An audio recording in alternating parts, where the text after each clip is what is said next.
ನಮಸ್ಕಾರ ಗೆಳೆಯರೇ, Kannada new GK ಚಾನೆಲ್ಗೆ ಸ್ವಾಗತ. ಸ್ನೇಹಿತರೆ, ನೀವು ನಮ್ಮ ಚಾನೆಲ್ಗೆ ಹೊಸಬರಾಗಿದ್ದರೆ ದಯವಿಟ್ಟು ಸಬ್ಸ್ಕ್ರೈಬ್ ಮಾಡಿಕೊಂಡು ಲೈಕ್ ಮಾಡಿ ಮತ್ತು ಇತರರೊಂದಿಗೆ ಹಂಚಿಕೊಳ್ಳಿ. ರಶ್ಮಿ ಮತ್ತು ಹೇಮಂತ್ ಆಗಷ್ಟೇ ಮದುವೆಯಾದ ನವ ದಂಪತಿಗಳು. ಹೇಮಂತ್ ಒಂದು ಸಾಫ್ಟ್ವೇರ್ ಕಂಪನಿಯಲ್ಲಿ ಕೆಲಸ ಮಾಡುತ್ತಾನೆ. ರಶ್ಮಿ ಕೂಡ ಈ ಹಿಂದೆ ಒಂದು ಆಫೀಸಲ್ಲಿ ಕೆಲಸ ಮಾಡುತ್ತಿದ್ದಳು. ಮದುವೆಯಾಗಿ ತನ್ನ ಗಂಡನ ಮನೆಗೆ ಬಂದ ಮೇಲೆ ತನ್ನ ಕೆಲಸಕ್ಕೆ ರಿಸೈನ್ ಮಾಡಿ ಮನೆಯಲ್ಲಿ ಉಳಿದುಕೊಂಡಿದ್ದಳು. ಹೇಮಂತ್ ಮೊದಲೇ ಪ್ಲಾನ್ ಮಾಡಿದಂತೆ ತನ್ನ ಹೆಂಡತಿಯ ಜೊತೆಗೆ ಮನಾಲಿ, ಡಾರ್ಜಿಲಿಂಗ್ ಎಲ್ಲಾ ಕಡೆ ಹನಿಮೂನ್ ಟ್ರಿಪ್ ಮುಗಿಸಿ ತಾಣ ಊರಿಗೆ ವಾಪಸ್ ಬಂದಿದ್ದ. ಈಗ ತನ್ನ ರಜೆ ಮುಗಿದಿದ್ದರಿಂದ ಹೆಂಡತಿಯೊಡನೆ ಬೆಂಗಳೂರಿಗೆ ಬಂದು ತನ್ನ ಫ್ಲಾಟ್ ಅನ್ನು ಸೇರಿಕೊಂಡಿದ್ದ. ಮದುವೆಯ ಹೊಸ ದಿನಗಳು ಕಳೆದು ಹೋದದ್ದೇ ತಿಳಿಯಲಿಲ್ಲ. ಗಂಡ ಹೆಂಡತಿ ಇಬ್ಬರೂ ಸೇರಿಕೊಂಡು ನಿತ್ಯವೂ ಪ್ರತಿಯೊಂದು ಕ್ಷಣವನ್ನು ಚೆನ್ನಾಗಿ ಅನುಭವಿಸಿದ್ದರು. ಹಗಲು ರಾತ್ರಿ ಎನ್ನದೆ ದಾಂಪತ್ಯ ಜೀವನದ ಸವಿಯನ್ನು ಅನುಭವಿಸಿದ್ದರು. ರಶ್ಮಿಯ ಸಂತೋಷಕ್ಕೆ ಪಾರವೇ ಇರಲಿಲ್ಲ. ಅವಳು ಅಂದುಕೊಂಡದ್ದಕ್ಕಿಂತ ಚೆನ್ನಾಗಿ ಅವಳ ವೈವಾಹಿಕ ಜೀವನ ನಡೆದಿತ್ತು. ಹೇಮಂತ್ ಈಗ ಆಫೀಸಿಗೆ ಹೋಗಲು ಶುರು ಮಾಡಿದ್ದರಿಂದ ಅವನಿಗೆ ಕೆಲಸದ ಒತ್ತಡ ಸ್ವಲ್ಪ ಜಾಸ್ತಿ ಇತ್ತು. ರಜೆ ಮುಗಿಸಿ ಹೋಗಿದ್ದರಿಂದ ಹಳೆಯ ಪೆಂಡಿಂಗ್ ಕೆಲಸಗಳು ಕೂಡ ಸ್ವಲ್ಪ ಹಾಗೆ ಇದ್ದವು. ಬೆಂಗಳೂರಿನ ಟ್ರಾಫಿಕ್ ನಡುವಿನ ಜಂಜಾಟದ ಬದುಕು ಮತ್ತೆ ಪುನಃ ಸಿಕ್ಕಿತ್ತು. ಹೇಮಂತ್ ಆಫೀಸಿಗೆ ಹೋಗಿ ಕೆಲಸ ಮುಗಿಸಿ ಬರುವವರೆಗೂ ರಶ್ಮಿ ಒಬ್ಬಳೇ ಮನೆಯಲ್ಲಿ ಕುಳಿತು ಕಾಯುತ್ತಿದ್ದಳು. ಅವಳಿಗೆ ದಿನ ಕಳೆಯುವುದು ಸ್ವಲ್ಪ ಕಷ್ಟವಾಗುತ್ತಿತ್ತು. ಮನೆಯಲ್ಲಿ ಬೇರೆ ಯಾರೂ ಇಲ್ಲದಿದ್ದರಿಂದ ಬೋರ್ ಕೂಡ ಆಗುತ್ತಿತ್ತು. ಸಾಯಂಕಾಲ ಗಂಡ ಮನೆಗೆ ಬಂದ ಕೂಡಲೇ ರಶ್ಮಿಯ ಮುಖ ಅರಳಿತ್ತು. ಗಂಡನಿಗೆ ಆದಷ್ಟು ಬೇಗ ಊಟಕ್ಕೆ ಬಡಿಸಿ ಆದಷ್ಟು ಬೇಗ ಬೆಡ್ರೂಮ್ ಅನ್ನು ಸೇರಿಕೊಂಡು ಮಲಗಲು ಹಾಸಿಗೆಯನ್ನು ರೆಡಿ ಮಾಡಿದಳು. ಹೇಮಂತ್ ತನ್ನ ಆಫೀಸಿನ ಬದುಕನ್ನು ಪುನಃ ಆರಂಭಿಸಿದ್ದರೂ ಕೂಡ ರಶ್ಮಿಯ ಜೀವನದಲ್ಲಿ ಜಾಸ್ತಿ ಬದಲಾವಣೆ ಏನೂ ಇರಲಿಲ್ಲ. ಅವಳಿನ್ನೂ ಮದುವೆಯಾಗಿ ಹೊಸತನದ ಗುಂಗಲ್ಲೇ ಇದ್ದಳು. ಗಂಡ ಮಲಗಲು ಬಂದ ತಕ್ಷಣ ಅವನ ಜೊತೆ ಸೇರುವ ಆ ರಸನಿಮಿಷಗಳನ್ನು ನೆನೆಯುತ್ತಿದ್ದಳು. ಹೇಮಂತ್ ಕೂಡ ರಶ್ಮಿಯನ್ನು ಚೆನ್ನಾಗಿ ವಿಚಾರಿಸಿಕೊಂಡನು. ಆ ರಾತ್ರಿ ಅವರು ತುಂಬಾ ಚೆನ್ನಾಗಿ ಸರಸವಾಡಿದರು. ಹೀಗೆ ಒಂದೆರಡು ದಿನ ಕಳೆಯಿತು. ಹೇಮಂತ್ಗೆ ಆಫೀಸಿನಲ್ಲಿ ಕೆಲಸ ದಿನದಿಂದ ದಿನಕ್ಕೆ ಹೆಚ್ಚಾಗುತ್ತಿತ್ತು. ಹಾಗೆ ಇದರಿಂದ ಮನೆಗೆ ಬರುವಾಗ ಸುಸ್ತಾಗಿ ಬರುತ್ತಿದ್ದನು. ಒಂದು ದಿನ ಆಫೀಸಿಂದ ಮನೆಗೆ ಬರುವಾಗ ಇನ್ನೂ ಸ್ವಲ್ಪ ಪೆಂಡಿಂಗ್ ಕೆಲಸ ಹಾಗೆ ಇತ್ತು. ಮನೆಗೆ ಬಂದ ಮೇಲೆ ರಾತ್ರಿ ಊಟ ಮಾಡಿ ಸ್ವಲ್ಪ ಹೊತ್ತು ಕೆಲಸ ಮಾಡಿ ಅದನ್ನು ಮುಗಿಸೋಣ ಅಂತ ಲ್ಯಾಪ್ಟಾಪ್ ಹಿಡಿದುಕೊಂಡು ಕುಳಿತನು. ಆದರೆ ರಶ್ಮಿ ರಾತ್ರಿ ಮಲಗುವಾಗ ಅವನ ಜೊತೆ ಚೆನ್ನಾಗಿ ಕಳೆಯಬೇಕು ಎನ್ನುವ ಆಸೆಯಲ್ಲಿದ್ದಳು.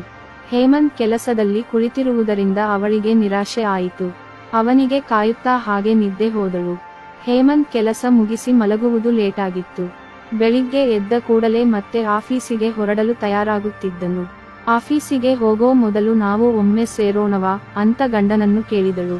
ಅದಕ್ಕೆ ಹೇಮಂತ್, ಈಗಾಗಲ್ಲ, ಆಫೀಸಿಗೆ ಲೇಟ್ ಆಗ್ತಾ ಇದೆ, ಸಂಜೆ ಮನೆಗೆ ಬಂದಾಗ ನೋಡೋಣ ಅಂತ ಹೇಳಿದ. ಮದುವೆಯ ಹೊಸದರಲ್ಲಿ ಯಾವಾಗ ಬೇಕಾದರೂ ಅವಾಗ ಸೇರುತ್ತಿದ್ದ ರಶ್ಮಿ ಮತ್ತು ಹೇಮಂತ್ ಈಗ ಗಂಡ ಬ್ಯುಸಿಯಾಗಿರುವುದರಿಂದ ರಶ್ಮಿಗೆ ಕಷ್ಟವಾಗತೊಡಗಿತ್ತು. ತನಗೆ ಸರಿಯಾದ ಸುಖ ಸಿಗುತ್ತಿಲ್ಲ ಅಂತ ಅವಳಿಗೆ ಮನಸ್ಸಿನಲ್ಲಿ ಅನಿಸಿತು. ಗಂಡನಿಗೆ ಅದರ ಬಗ್ಗೆ ಹೇಳಿದಳು. ಅದಕ್ಕೆ ಅವನು, ಆ ರೀತಿ ಏನೂ ಇಲ್ಲ, ನೀನು ಸುಮ್ಮನೆ ಅದರ ಬಗ್ಗೆ ಯೋಚನೆ ಮಾಡುತ್ತಾ ಕಾಲಹರಣ ಮಾಡಬೇಡ ಅಂತ ಹೇಳಿ ಸುಮ್ಮನಾಗುತ್ತಿದ್ದ. ಆನಂತರ ಹೇಮಂತ್ ಮತ್ತು ರಶ್ಮಿ ರಾತ್ರಿ ಮಾತ್ರ ಸೇರುತ್ತಿದ್ದರು. ಅದು ಕೂಡ ಕೆಲವೊಂದು ದಿನಗಳಲ್ಲಿ ಆಗುತ್ತಿರಲಿಲ್ಲ. ಒಮ್ಮೊಮ್ಮೆ ಹೇಮಂತ್ ಸುಸ್ತಾಗಿ ಮನೆಗೆ ಬಂದಾಗ ಬೇಗ ಮಲಗಿ ಬಿಡುತ್ತಿದ್ದ. ರಶ್ಮಿಗೆ ಇದೊಂದು ಸಮಸ್ಯೆ ಅಂತ ಅನ್ನಿಸಿತೊಡಗಿತು. ಎಲ್ಲರಿಗೂ ಇದೇ ರೀತಿ ಆಗುತ್ತಾ ಅಥವಾ ತನಗೆ ಮಾತ್ರ ಅತಿಯಾದ ಆಸೆ ಇದೆಯೋ ಅನ್ನುವ ಹೊಸ ಸಂದೇಹವ ಮೂಡತೊಡಗಿತ್ತು. ಮತ್ತೆ ಗಂಡನಲ್ಲಿ ಅದೇ ಪ್ರಶ್ನೆಯನ್ನು ಕೇಳಿದಳು. ಸುಮ್ಮನೆ ನೀನು ಮನೆಯಲ್ಲಿ ಏನೇನು ಯೋಚನೆ ಮಾಡಬೇಡ, ಬೆಳಿಗ್ಗೆಯಿಂದ ಸಂಜೆವರೆಗೂ ನೀನು ಮನೆಯಲ್ಲಿ ಒಬ್ಬಳೇ ಇರುತ್ತೀಯ ಅಲ್ವಾ, ಅದರಿಂದ ನಿನಗೆ ಹೀಗೆ ಅನಿಸುತ್ತಿದೆ ಅಷ್ಟೇ. ನೀನು ಒಂದು ಕೆಲಸ ಮಾಡು, ನಿನ್ನ ಹಾಬಿ ಏನಾದ್ರೂ ಒಂದನ್ನು ಮಾಡುತ್ತಿರು. ನಿನಗೆ ಸಂಗೀತ ಎಂದರೆ ಇಷ್ಟ ಅಲ್ವಾ, ಮನೆಯಲ್ಲಿ ಫ್ರೀ ಇರುವಾಗ ಹಾಡುತ್ತಾ ಇರು. ನೀನು ಸ್ವಲ್ಪ ಬಿಸಿಯಾಗಿದ್ದರೆ ಈ ರೀತಿ ಆಲೋಚನೆಗಳು ಬರುವುದಿಲ್ಲ ಅಂತ ಸಲಹೆ ಕೊಟ್ಟು ಹೋಗುತ್ತಾನೆ. ಆದರೂ ರಶ್ಮಿ ಮನಸ್ಸಿನ ಯೋಚನೆ ಮಾತ್ರ ಕಡಿಮೆಯಾಗುವುದಿಲ್ಲ. ದಿನದಿಂದ ದಿನಕ್ಕೆ ಅವಳಿಗೆ ಅದು ಕಷ್ಟವೇ ಅನ್ನಿಸುತ್ತದೆ. ತನ್ನ ಆಸೆ ಸರಿಯಾಗಿ ತೀರುತ್ತಾ ಇಲ್ಲ ಅಂತ ಅವಳಿಗೆ ಅನಿಸುತ್ತದೆ. ಅವಳು ಅದರ ಕುರಿತಾಗಿ ಆನ್ಲೈನಲ್ಲಿ ತುಂಬಾ ರಿಸರ್ಚ್ ಮಾಡುತ್ತಾಳೆ. ತನಗೆ ಯಾವುದಾದರೂ ಕಾಯಿಲೆ ಬಂದಿರಬಹುದು ಅಂತ ಅಂದುಕೊಳ್ಳುತ್ತಾಳೆ. ಸದಾ ಅದರ ಬಗ್ಗೆ ಯೋಚನೆ ಮಾಡಿ ಅದನ್ನು ತುಂಬಾ ಮನಸ್ಸಿಗೆ ಹಚ್ಚಿಕೊಳ್ಳುತ್ತಾಳೆ. ಅವಳು ಪದೇ ಪದೇ ಅದೇ ವಿಚಾರದ ಬಗ್ಗೆ ಕೇಳುತ್ತಿರುವುದರಿಂದ ಹೇಮಂತ್ ಅವಳಿಗೆ ಇನ್ನೊಂದು ಸಲಹೆ ಕೊಡುತ್ತಾನೆ. ಅವಳಿಗೆ ಮ್ಯೂಸಿಕ್ ಇಷ್ಟ ಆಗಿರೋದ್ರಿಂದ ಗಿಟಾರ್ ಕ್ಲಾಸ್ಗೆ ಸೇರಲು ಹೇಳುತ್ತಾನೆ. ಮನೆಗೆ ಬಂದು ಗಿಟಾರ್ ಹೇಳಿಕೊಡುವ ಒಬ್ಬನನ್ನು ನೋಡುತ್ತಾನೆ. ಅವನೊಡನೆ ಮಾತನಾಡಿ ಪ್ರತಿದಿನ ಅರ್ಧ ಗಂಟೆ ಗಿಟಾರ್ ಕ್ಲಾಸ್ ತೆಗೆದುಕೊಳ್ಳುವುದಕ್ಕೆ ವ್ಯವಸ್ಥೆ ಮಾಡುತ್ತಾನೆ ಹೇಮಂತ್. ರಶ್ಮಿ ಕೂಡ ಅದಕ್ಕೆ ಒಪ್ಪಿಕೊಳ್ಳುತ್ತಾಳೆ. ಅದರಂತೆ ಗಿಟಾರ್ ಕಲಿಸುವುದಕ್ಕಾಗಿ ಒಬ್ಬ ಹುಡುಗ ಬರುತ್ತಾನೆ. ಅವನ ಹೆಸರು ರೋಷನ್. ರೋಷನ್ ರಶ್ಮಿಯ ಪಕ್ಕದಲ್ಲಿ ಕುಳಿತು ಅವಳಿಗೆ ಗಿಟಾರ್ನ ಬೇಸಿಕ್ ಹೇಳಿಕೊಡುತ್ತಾನೆ. ಗಿಟಾರ್ ಅನ್ನು ಹಿಡಿದುಕೊಳ್ಳುವುದು ಹೇಗೆ, ಅದರ ತಂತಿಗಳ ಉಪಯೋಗವೇನು, ಇವೆಲ್ಲವನ್ನು ವಿವರಿಸುತ್ತಿರುವಾಗ ರಶ್ಮಿಯ ಲಕ್ಷ್ಯ ಮಾತ್ರ ಗಿಟಾರ್ ಬಿಟ್ಟು ರೋಷನ್ ಮೇಲೆ ಹೋಗುತ್ತದೆ. ರೋಷನ್ ಹೇಳಿಕೊಟ್ಟ ವಿಷಯಗಳು ಯಾವುದೂ ಅವಳ ತಲೆಗೆ ಹೋಗುವುದಿಲ್ಲ. ಅದರ ಬದಲಿಗೆ ತನಗೆ ಸರಿಯಾಗಿ ಸುಖ ಸಿಗುತ್ತಿಲ್ಲ ಅನ್ನುವ ವಿಷಯ ಅವಳ ತಲೆಯಲ್ಲಿ ಸುಳಿದಾಡುತ್ತಿರುತ್ತದೆ. ರೋಷನ್ ನೋಡಲು ಹೇಗಿದ್ದಾನೆ, ಅವನೇನಾದರೂ ತನ್ನ ಆಸೆಯನ್ನು ತೀರಿಸಬಲ್ಲನಾ ಹೇಗೆ, ಹೀಗೆಲ್ಲ ಆಲೋಚಿಸಲು ಶುರು ಮಾಡುತ್ತಾಳೆ. ರೋಷನ್ ಗಿಟಾರ್ ಕಲಿಸಲು ಹತ್ತಿರ ಕುಳಿತಾಗ ಅವಳಿಗೆ ತುಂಬಾ ಮುಜುಗರವಾಗುತ್ತದೆ. ಅಂತೂ ಇಂತೂ ಒಂದೆರಡು ದಿನ ಕ್ಲಾಸ್ ಮುಗಿಸುತ್ತಾಳೆ. ಮರುದಿನ ಮತ್ತೆ ಕ್ಲಾಸ್ಗೆ ರೋಷನ್ ಅವರ ಮನೆಗೆ ಬರುತ್ತಾನೆ. ರಶ್ಮಿ ಅವನನ್ನು ಕಂಡ ಕೂಡಲೇ ನೀನು ಮನೆಗೆ ಹೋಗು, ಇವತ್ತಿನ ಕ್ಲಾಸ್ ಬೇಡ ಅನ್ನುತ್ತಾಳೆ. ರೋಷನ್ಗೆ ಆಶ್ಚರ್ಯವಾಗುತ್ತದೆ. ಯಾಕೆ ಮೇಡಂ, ಕ್ಲಾಸ್ ತೆಗೆದುಕೊಳ್ಳಬೇಕಲ್ವಾ, ನಿಮ್ಮ ಯಜಮಾನರು ಈಗಾಗಲೇ ಎಲ್ಲಾ ಕ್ಲಾಸಿನ ಹಣವನ್ನು ಪೇ ಮಾಡಿದ್ದಾರೆ ಅಂತ ಹೇಳುತ್ತಾನೆ. ಅದೇನೇ ಇರಲಿ, ನೀನು ಮನೆಗೆ ಹೋಗು, ನನಗೆ ಕ್ಲಾಸ್ ಬೇಡ ಅನ್ನುತ್ತಾಳೆ. ತಾನು ಗಿಟಾರ್ ಕಲಿಯಲು ಕುಳಿತುಕೊಂಡರೆ ಎಲ್ಲಿ ತಾನು ರೋಷನ್ ಜೊತೆ ತಪ್ಪು ಮಾಡಿಬಿಡುತ್ತೇನೋ ಅನ್ನುವ ಭಯ ರಶ್ಮಿಗುಂಟಾಗಿತ್ತು. ಹಾಗಾಗಿ ಅವಳು ಅವನಿಂದ ದೂರ ಇರಲು ಪ್ರಯತ್ನ ಮಾಡುತ್ತಿದ್ದಳು. ಒಟ್ಟಿನಲ್ಲಿ ಅವಳ ಮನಸ್ಸು ತುಂಬಾ ಕೆಟ್ಟು ಹೋಗಿ ಅವಳ ಮೇಲಿನ ಕಂಟ್ರೋಲ್ ಅವಳಿಗಿರಲಿಲ್ಲ. ರಶ್ಮಿಗೆ ಏನು ಮಾಡಬೇಕು ಅನ್ನೋದೇ ತೋಚುತ್ತಿರಲಿಲ್ಲ.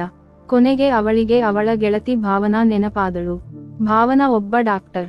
ಅನೇಕ ದಿನಗಳ ನಂತರ ರಶ್ಮಿಯ ಕಾಲ್ ಬಂದದ್ದನ್ನು ನೋಡಿ ಭಾವನೆ ಕೇಳುತ್ತಾಳೆ. ಏನ್ ರಶ್ಮಿ, ತುಂಬಾ ದಿನ ಆದಮೇಲೆ ನನ್ನನ್ನು ನೆನಪಿಸಿಕೊಂಡಿದ್ದೀಯಾ, ಏನಾದ್ರೂ ಗುಡ್ ನ್ಯೂಸ್ ಇದೆಯಾ, ಹೇಗ, ನಿಮ್ಮ ಮದುವೆಯಾಗಿ 4 ತಿಂಗಳು ಆಯಿತಲ್ವಾ, ಬಹುಶಃ ಅದೇ ವಿಷಯಕ್ಕೆ ನೀನು ಕಾಲ್ ಮಾಡಿರಬೇಕಲ್ವಾ ಅಂತ ಕೇಳುತ್ತಾರೆ. ಆಗ ರಶ್ಮಿ ಹಾಗೇನಿಲ್ಲ, ನಾನು ನಿನ್ನ ಹತ್ರ ಬೇರೆ ಏನೋ ಕೇಳಬೇಕು ಅಂತ ನಿನಗೆ ಕಾಲ್ ಮಾಡಿದೆ. ನೀನು ನಿನ್ನ ಗಂಡನ ಜೊತೆ ವಾರಕ್ಕೆ ಎಷ್ಟು ಸಲ ಸೇರುತ್ತೀಯ ಅಂತ ಕೇಳುತ್ತಾಳೆ ರಶ್ಮಿ. ಅದು ಹೇಳೋಕೆ ಆಗಲ್ಲ, ನಾವಿಬ್ಬರೂ ಕೆಲಸ ಮಾಡುತ್ತೇವೆ ಅಲ್ವಾ, ಹಾಗಾಗಿ ವಾರದಲ್ಲಿ ಒಮ್ಮೆ ಅಥವಾ 2 ಸಾರಿ ಆಗುತ್ತದೆ. ಒಮ್ಮೊಮ್ಮೆ ಅದು ಕೂಡ ಆಗಲ್ಲ. ಅದು ಸರಿ, ನೀನ್ಯಾಕೆ ಆ ವಿಷಯ ಕೇಳ್ತಾ ಇದ್ದೀಯಾ, ನೀನು ನಿನ್ನ ಗಂಡನ ಜೊತೆ ಹ್ಯಾಪಿ ಆಗಿ ಇದ್ದೆ ಅಲ್ವಾ ಅಂತ ಕೇಳುತ್ತಾಳೆ ಭಾವನಾ. ಇಲ್ಲ, ಆ ವಿಷಯದಲ್ಲಿ ನಾನು ಯಾಕೋ ಸರಿಯಾಗಿಲ್ಲ ಅಂತ ಅನ್ನಿಸುತ್ತಾ ಇದೆ. ಏನೋ ಒಂದು ಕೊರತೆ ನನ್ನಲ್ಲಿ ಕಾಣುತ್ತಾ ಇದೆ. ಈ ವಿಷಯ ನನಗೆ ತುಂಬಾ ಕಿರಿಕಿರಿ ಮಾಡುತ್ತಿದೆ. ಏನು ಮಾಡಬೇಕೋ ಗೊತ್ತಾಗ್ತಾ ಇಲ್ಲ ಅನ್ನುತ್ತಾಳೆ ರಶ್ಮಿ. ಓಹ್ ಹೌದಾ, ಇದು ಫೋನ್ ಅಲ್ಲಿ ಬೇಡ, ಹಾಗಿದ್ರೆ ಇವತ್ತು ಸಂಜೆ ನಾನು ನಿನಗೆ ಕಾಫಿ ಶಾಪ್ ಅಲ್ಲಿ ಸಿಗುತ್ತೇನೆ ಅಂತ ಭಾವನಾ ಹೇಳುತ್ತಾಳೆ. ಆ ದಿನ ಸಂಜೆ ಇಬ್ಬರೂ ಭೇಟಿ ಆಗುತ್ತಾರೆ. ರಶ್ಮಿ ತುಂಬಾ ಕಂಗಾಲಾಗಿರುವುದು ಭಾವನಾಗೆ ತಿಳಿಯುತ್ತದೆ. ರಶ್ಮಿ ತನ್ನ ಸಮಸ್ಯೆಯನ್ನು ಅವಳಲ್ಲಿ ವಿವರವಾಗಿ ಹೇಳುತ್ತಾಳೆ. ಅದನ್ನು ಕೇಳಿಸಿಕೊಂಡ ಭಾವನಾ ತನ್ನ ಗೆಳತಿಗೆ ಸಮಾಧಾನವನ್ನು ಹೇಳಿ ಅದಕ್ಕೆ ಪರಿಹಾರವನ್ನು ಸೂಚಿಸುತ್ತಾಳೆ. ಈ ಮೊದಲು ಕೆಲಸ ಮಾಡಿಕೊಂಡು ಬ್ಯುಸಿ ಆಗಿದ್ದ ರಶ್ಮಿ ಮದುವೆಯಾದ ಮೇಲೆ ಒಮ್ಮೆಲೆ ಕೆಲಸ ಬಿಟ್ಟಿದ್ದಳು. ಮೊದಲು ಎಲ್ಲವೂ ಚೆನ್ನಾಗಿದ್ದರೂ ಕೂಡ ಈಗ ಮನೆಯಲ್ಲಿ ಒಬ್ಬಳೇ ಇರುತ್ತಿರುವುದರಿಂದ ಅವಳಿಗೆ ಹೆಚ್ಚಿನ ಸಮಯ ಫ್ರೀ ಆಗಿ ಇರುತ್ತಿದ್ದಳು. ಇದರಿಂದ ಮನಸ್ಸು ಅನಗತ್ಯ ಆಲೋಚನೆಗಳಿಗೆ ದಾರಿ ಮಾಡಿಕೊಟ್ಟಿದೆ.